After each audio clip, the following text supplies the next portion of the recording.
You ask Tiger to calculate. This deals with finding the midpoint between 2 points.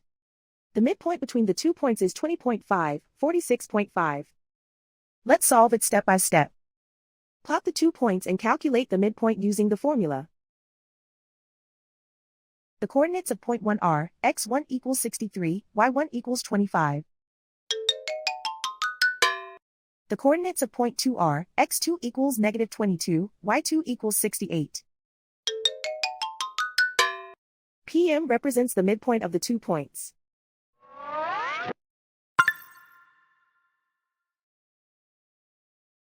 Use the x values in the midpoint formula to find the midpoints x.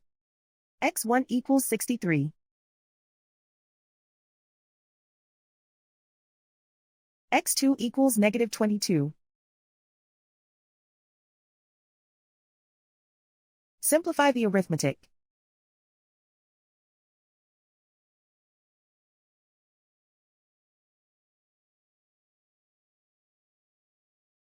Use the y values in the midpoint formula to find the midpoints y. y1 equals 25.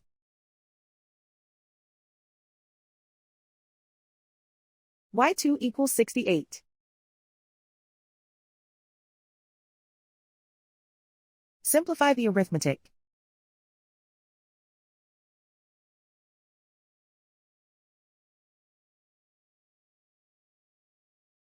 And so, the midpoint is 20.5, 46.5.